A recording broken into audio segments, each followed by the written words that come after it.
Clothing was not a luxury in the medieval world. It was a question of survival. For the peasants who worked the fields and lived by the rhythm of the land, fabric was as precious as food and as scarce as silver. There were no merchants selling bolts of cloth at affordable prices, no markets filled with colorful garments. Every thread on a peasant's back had to be made by hand, pulled from the earth itself. The garments that covered their bodies were born not in shops or workshops, but in swamps, fields, and smoke-filled cottages. Unlike nobles who wore silk from the east and wool from vast estates, peasants had no access to such luxuries. Their world was one of rough fibers and practical necessity. Wool, when available, came from their own sheep and was too valuable to waste. Most had to rely on what the land freely offered, plants that could be transformed through painstaking labor into fabric strong enough to endure seasons of toil. From stalks and stems, they would conjure linen.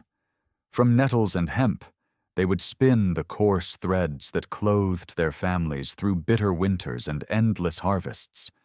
Imagine the texture of that world: coarse shirts that scratched the skin, trousers patched again and again until the original fabric had disappeared beneath layers of repair. There was no new in the peasant wardrobe, only preserved. Clothes were mended, re-dyed, and repurposed until they became rags. When rags could no longer serve as garments, they became sacks, and when sacks tore apart, they became kindling for fire. A single tunic could live a dozen lives. Every garment told a story of endurance. The process of creating it began months before anyone wore it, long before the first thread was spun. It started with gathering, knowing which plants would yield the strongest fibers, which fields grew wild nettle, which streams were best for retting flax. This knowledge was passed through generations, whispered by grandmothers to daughters, by fathers to sons. In these lessons was a deep understanding of the land, a recognition that survival depended on coaxing strength from the weakest things. Cloth was more than protection against cold. It was a symbol of self-reliance. A family that could spin its own linen was a family less dependent on the Lord or the market. To weave was to resist poverty's final grip. But it was also dangerous labor, soaking flax in stagnant ponds, bending over harsh tools, inhaling fibers that scarred lungs. The cost of every tunic was measured in blisters and breath. There were no colors of fashion here.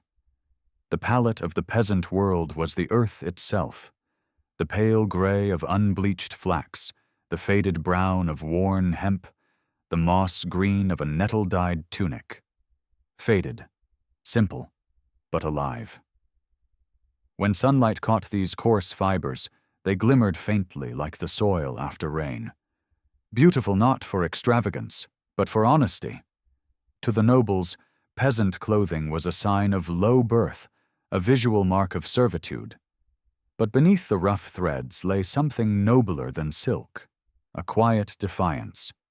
Every piece of fabric was a declaration that even without gold, trade, or power, the poor could still shape the world with their hands. They could still turn weeds into warmth, stalks into shelter. In the medieval countryside, survival was not granted. It was woven, strand by strand, from the green veins of the earth. The journey from plant to cloth began in the fields, where the humble flax and nettle grew wild and uncelebrated. To a passing traveler, they were just weeds swaying in the wind, but to medieval peasants, they were gold hidden in plain sight. These were the fibers of life, the foundation of every tunic, sheet, and sack that kept a household alive.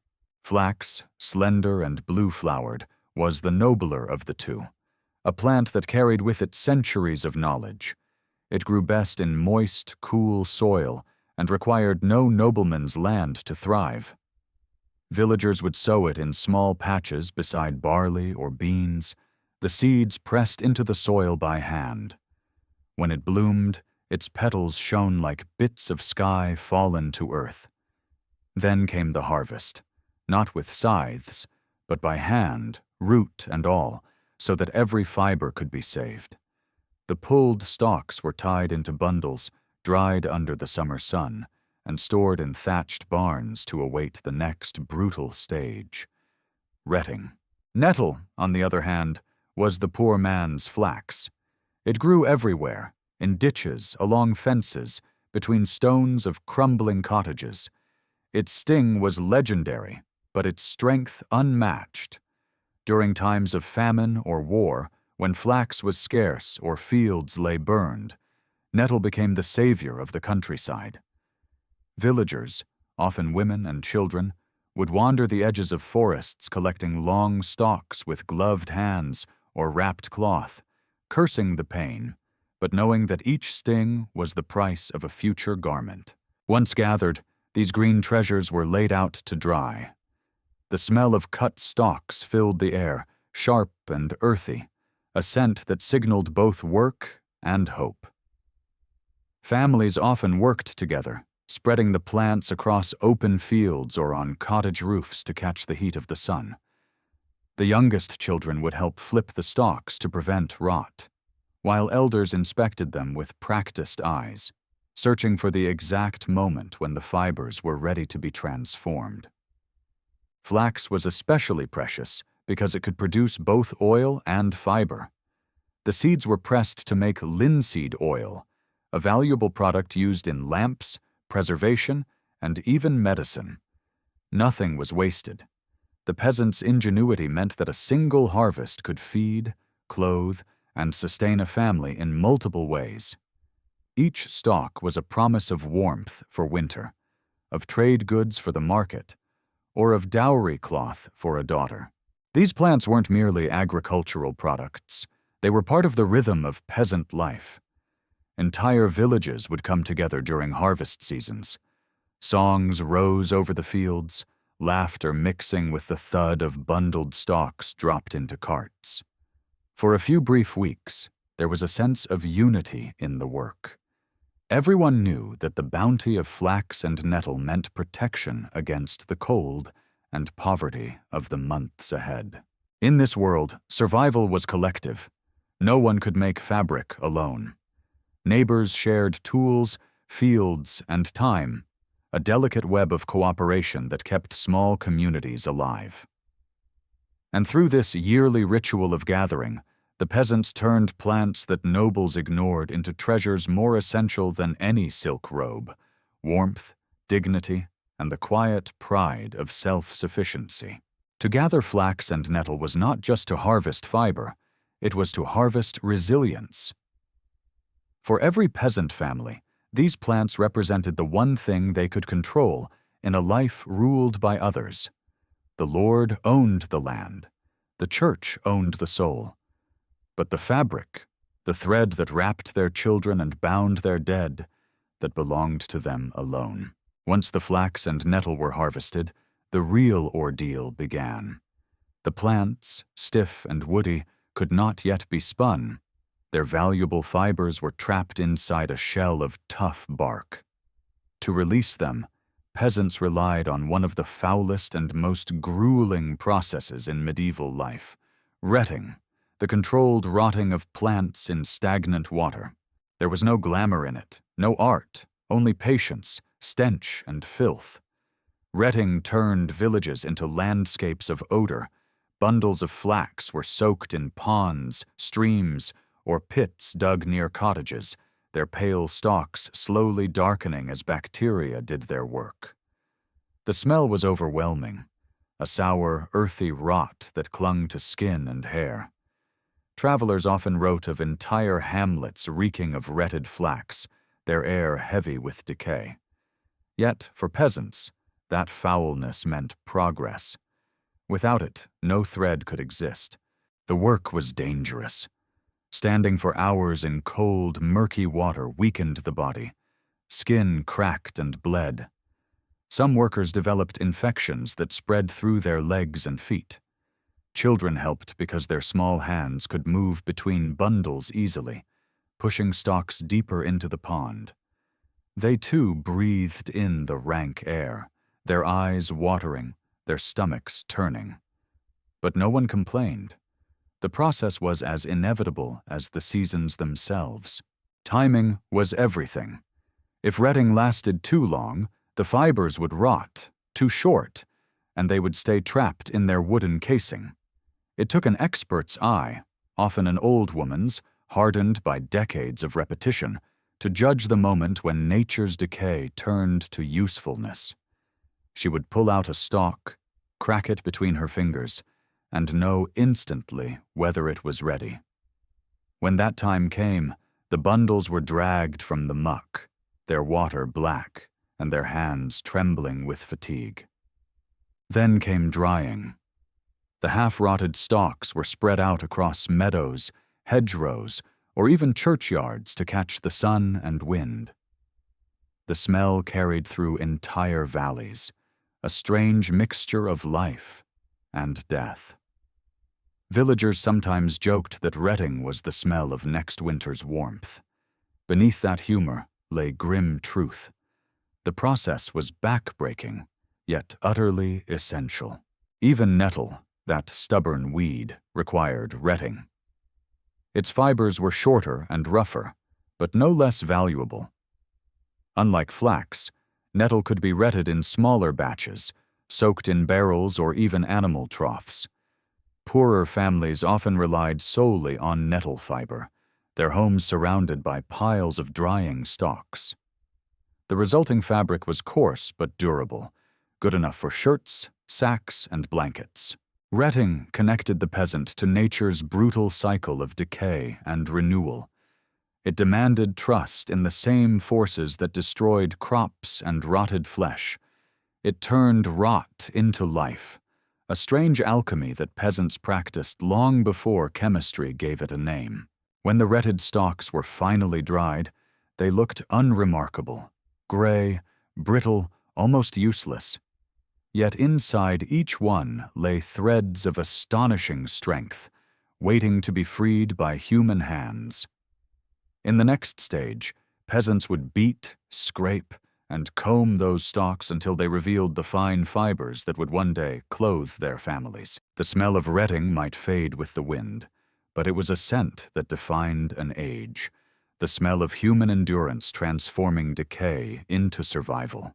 Once the retted flax and nettle were dried, peasants faced the next trial, freeing the precious fibers from the hardened stalks. This stage, called breaking, scutching, and heckling, was where brute force met delicate precision. It was the transformation of rotted plants into soft, shining threads. But it came at a price of splinters, sore backs, and endless hours of toil. The work began with breaking. Villagers would take handfuls of dry, retted stalks and crush them between wooden tools known as flax breaks. These simple devices, built from two planks hinged together, looked like primitive guillotines. When pressed down, they cracked the stalks, shattering the woody outer shell into dust. The sound echoed through every peasant yard, a sharp, rhythmic clack that marked the turning of the seasons. It was the heartbeat of rural industry. As the stalks broke, clouds of chaff filled the air. Bits of bark and dust clung to hair and clothes, coating the workers like flour. The smell of old pond water still lingered in the fibers, mixing with the dry scent of splintered wood. It was exhausting, filthy work, usually done in winter when the fields lay silent. Men, women, and children all took part, their hands raw from handling the brittle stalks. Next came scutching, scraping away the last fragments of wood with wooden blades or flat knives. Peasants struck the broken flax against a post, knocking off the debris with swift, practiced blows. The floor beneath their feet became a carpet of waste, the crushed remains of the plant that once stood tall in summer sunlight. Those remains weren't thrown away. They became kindling, bedding for animals, or even filler for shoes. Nothing in a peasant's world could be wasted. After hours of scutching, the fibers finally began to reveal themselves, long, silky strands hidden within the rough stalks. They shimmered faintly when caught in the light, ghostly and soft, almost alive. But they were still tangled, uneven, full of impurities. To turn them into something usable, they had to be heckled. Heckling was the final, most delicate step. Peasants would pull handfuls of flax through a bed of sharp iron spikes, the heckling comb. The tool looked more like an instrument of torture than one of creation. Each pass through the teeth tore out the short fibers and smoothed the rest, transforming coarse stalk remnants into lustrous threads fine enough to spin. It was a test of endurance. One wrong tug could slice fingers open, one careless pull could ruin hours of work. The short fibers that fell away, called tow, weren't discarded. They were spun into coarse thread for sacks, ropes, and rough clothing. The finest fibers, however, were reserved for shirts, undergarments, or cloth that could be sold in markets. In the peasant economy, even waste had value. Every stage of this process relied not on machines, but on skill. The silent, inherited knowledge passed from hands to hands. No manuals existed, no schools taught it. A mother's movements, her rhythm at the brake or the comb, became the education of her children. The wisdom of how hard to press, how long to scrape, how fine to comb. It lived in muscle memory, not words. By the end, what once had been a weed or a nettle now hung in soft bundles, shimmering, pliable, almost beautiful. It was as though the peasants had performed a quiet miracle, coaxing thread from decay. In their smoke-darkened cottages, they hung these fibers from rafters like trophies. The promise of warmth and dignity spun from the humblest things. No noble ever saw the beauty in this labor. But every thread of their garments, every linen sheet in their castles, began in places like this, in mud, in pain, in the patience of those who turned plants into fabric with nothing but will and hands. When the flax and nettle fibers were finally prepared, soft, pale, and combed to perfection, the next task awaited: turning them into thread. It was one of the most familiar sights in the medieval countryside. A peasant woman sitting by the hearth, distaff in hand, spinning the thread that clothed her family and sustained her world. This was the quiet labor that never stopped. It happened beside fires, on doorsteps, in fields, and even while walking. Spinning was not a task. It was a rhythm of existence.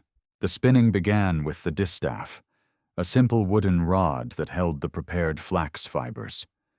The woman would draw out the fibers with her fingers, twisting them carefully between thumb and forefinger, and attach them to the spindle, a slender stick weighted by a whirl at one end. Then she would set the spindle spinning, letting it twist the fibers into thread as it dangled in midair. The spindle turned with a soft whir, catching the flicker of firelight. The movement was hypnotic, almost meditative, yet demanded perfect attention. Too much twist, and the thread snapped. Too little, and it frayed. There was a strange poetry in this endless motion. As the spindle spun, it was said that life itself turned with it, hence the ancient symbolism of the spinning of fate. Every thread was a line drawn from chaos into order, from raw fiber into something human.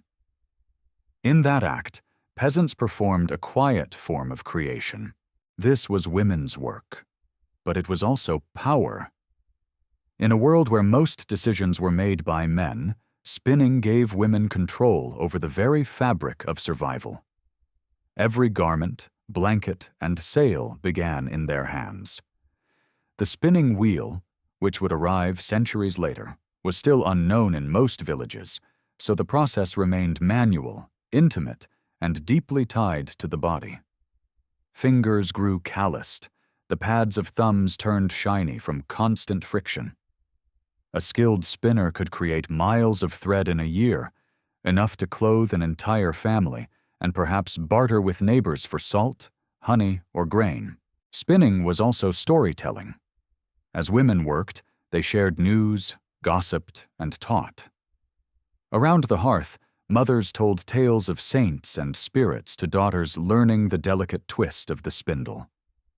In winter evenings, when the world outside was silent, the only sound in a peasant cottage might be the faint hum of spinning and the creak of a wooden chair. That soft rhythm became the heartbeat of domestic life, steady, tireless, eternal. The thread produced this way wasn't uniform or flawless. It bore the marks of its maker, thicker in one place, finer in another, knotted where the fiber broke. But those imperfections were part of its character. When woven into cloth, they gave texture and strength, just as the hardships of life gave resilience to the people who made it. Sometimes, the spinning served a sacred purpose. Linen thread was used in church vestments, altar cloths, and burial shrouds. Peasant women, knowing this, worked with reverence, aware that their humble hands might contribute to something divine. The same thread that wrapped the newborn might also wrap the dead. The circle of life, birth, labor, death, was all connected by a single strand of twisted fiber. In this humble act, the world was held together.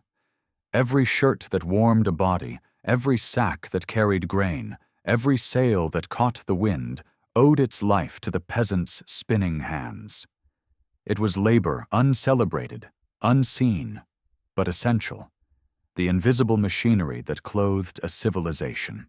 When the day ended, the spinner would wind her thread into neat hanks, tying each one with care. Tomorrow she would spin again, and the next day after that. For as long as people needed warmth, as long as bodies lived and breathed, the spinning could never stop. The spindle would keep turning, like time itself.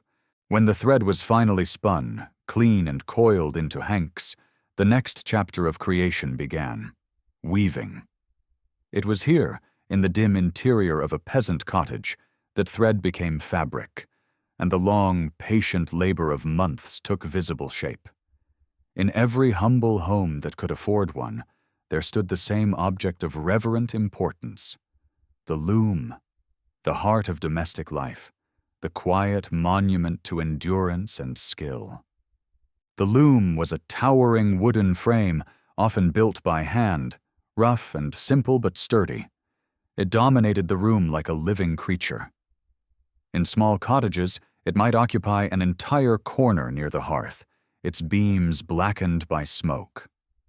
The weaver, usually a woman, would sit before it with the focus of a priestess at an altar. For here, cloth was not just made. It was summoned, line by line, through ritual and rhythm. Weaving was both technical and spiritual.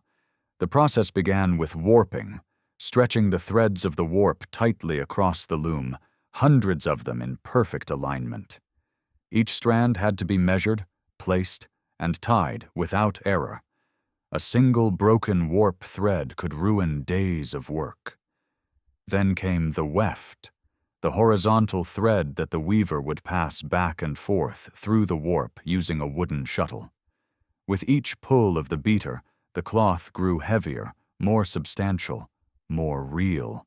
The sound of the loom filled the peasant household like music. The creak of wood, the soft slap of thread against thread, the faint whistle of the shuttle cutting the air. To visitors, it was the sound of monotony, but to those who lived it, it was the sound of survival, as familiar as breathing. The fabric produced on these looms was rarely beautiful by noble standards. It was coarse, often uneven, with flecks of uncombed fiber and the occasional knot. But it was strong enough to endure the mud, the frost, the field. It was clothing that could last years, even a lifetime. Each bolt of cloth was the result of months of preparation and hundreds of thousands of precise movements. And every inch of it carried a story of the field where the flax had grown, of the pond where it had rotted, of the hands that had spun its thread. Weaving was often communal. In some villages, women gathered together to work on larger looms, singing songs to keep time. These songs, half prayer, half poetry, spoke of love, loss, the passing of seasons. "As I weave, so my life weaves," one old English proverb said. For the weaver's life mirrored her work, a constant interlacing of hardship and endurance, mistakes corrected, threads mended. When the fabric was complete, it was cut from the loom with care, a moment of quiet triumph. The finished cloth was folded reverently, often kissed or blessed, and stored for later use. It might become a tunic for the eldest son, a blanket for a newborn, or a piece of dowry linen for a daughter soon to marry. In rare cases, it was sold or traded, a precious commodity that could bring in salt, tools, or a few coins of silver. The loom was more than a tool. It was a symbol of continuity. Through famine, war, or plague, weaving continued. Even when fields lay bare or homes were burned, the knowledge of weaving lived on in the hands of survivors. Threads could be cut, but they could always be tied again. In the soft light of evening, as the last threads were beaten into place, the weaver might pause and run her fingers over the growing fabric, rough yet warm, flawed yet complete. In that touch lay centuries of human effort, a lineage of makers who turned earth into cloth, patience into permanence. The loom stood silent at night, but it seemed almost to breathe, a quiet monument to the peasant's eternal craft, the weaving of life itself. When the fabric finally left the loom, pale and raw, it entered its final transformation, dyeing. But in the medieval world, color was a privilege. The bright crimsons and royal blues that adorned the nobles' robes were made from rare, expensive dyes, crushed cochineal insects, indigo from distant lands, or the secretions of sea snails gathered by the thousands. Such luxuries were unthinkable for peasants. Their world of color was drawn instead from the hedgerows, forests, and fields, the palette of the earth itself. Peasant dyeing was an act of improvisation. Without access to exotic materials, they turned to what they could gather for free. Walnut shells gave a deep brown, oak bark a sturdy tan. Nettle leaves and elderberries yielded soft greens, onion skins a muted gold. In the heart of summer, when flowers bloomed and berries ripened, women would go out with baskets, collecting color in its living form. They knew which roots stained best, which plants needed to be boiled, and which required only a soak in warm water. This was chemistry born not from books, but from memory, an inherited wisdom whispered across generations. The dyeing itself was done in iron or clay pots, set over open fires outside the cottage. Smoke drifted through the air as the fabric boiled and turned. The smell was pungent, wood ash, wet cloth, and earth mixed into something primal. There were no precise measurements, no recipes. Everything depended on instinct and experience. Too long in the pot, and the fabric turned muddy. Too short, and the color washed away with the first rain. To fix the dyes, peasants used whatever mordants they could find, salt, vinegar, or even urine, which contained ammonia and helped the pigment bond to the fibers. It was unpleasant work, but it was life. Children fetched water and stirred vats with sticks, while mothers checked the color by touch and sight. "It's right when it feels alive," they'd say, meaning when the cloth seemed to have absorbed the color into its very being. The results were never vivid like noble finery, but they possessed a quiet beauty. Browns, grays, dull greens, colors of the soil, the forest, the stone cottage. These hues didn't shout. They belonged to the landscape.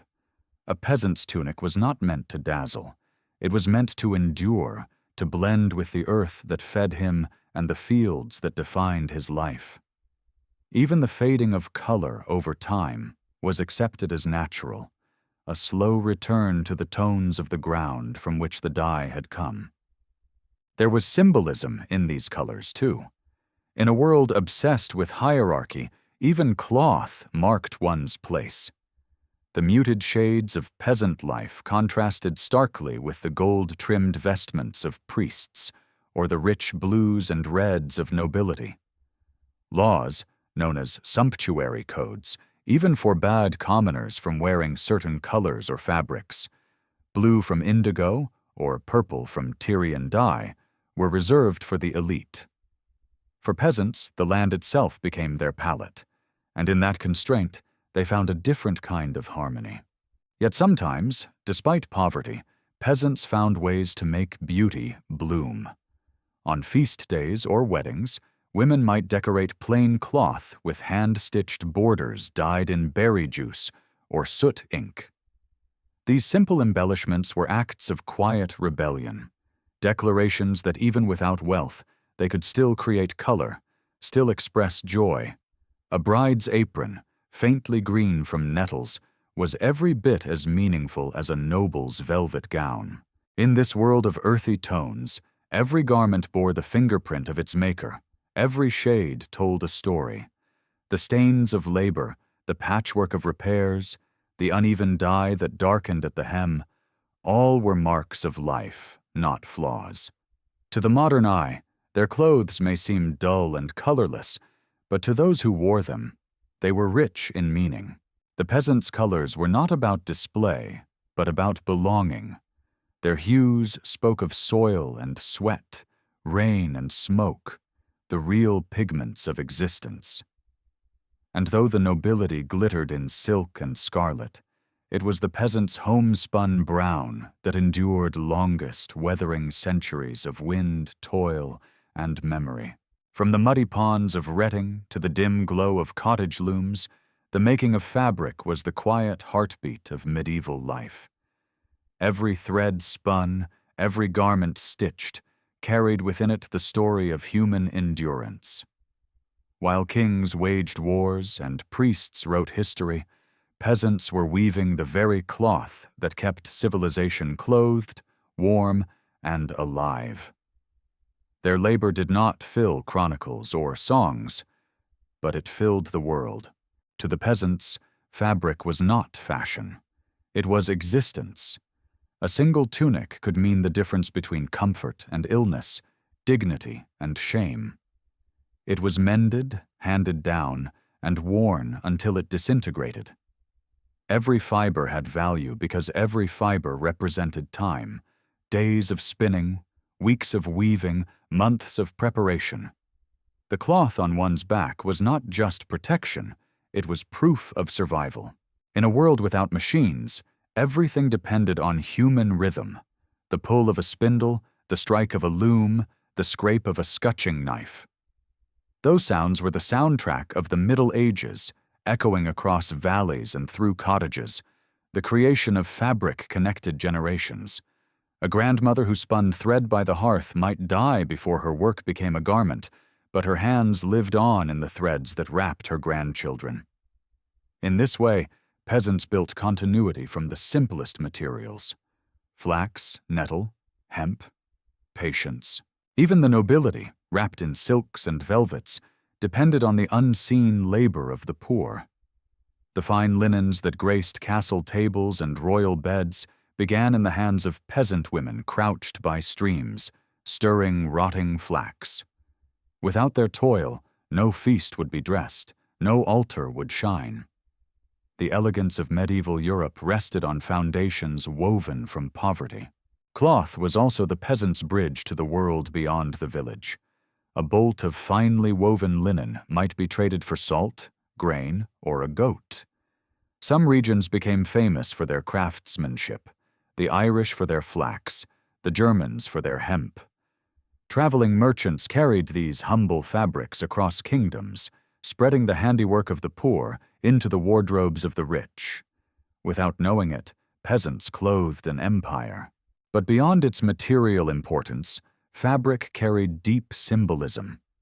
To weave was to imitate life itself, interlacing the strong and the fragile, creating unity from chaos. In church sermons, priests compared God's creation of the world to weaving, the heavens stretched like a canopy, the stars as golden threads. Peasants may not have read those sermons, but they lived them every day, turning chaos into order with their own hands. The work also shaped culture. Spinning and weaving became metaphors in legend and myth. The fates of ancient Greece, the Norns of Norse lore, the saints of medieval miracle tales, all were spinners and weavers, holding human destiny in thread. For the medieval peasant, that symbolism was not abstract. Life was a thread, fragile, easily broken, and precious beyond measure. And yet, for all its hardship, there was beauty in it. The rough tunics, the homespun blankets, the dull colors, they were not signs of misery but of mastery. To make something from nothing, to create warmth from weeds, that was the truest kind of art. These were people who wove not only cloth, but the continuity of civilization itself. As centuries passed and machines took over the labor, the rhythm of hand-weaving faded from daily life. But the legacy of those threads remains in every shirt, every sheet, every woven thing we touch. Beneath the hum of modern industry lies the echo of peasant hands, the women who spun by firelight, the men who broke flax under winter skies, the children who combed fibers with reddened fingers.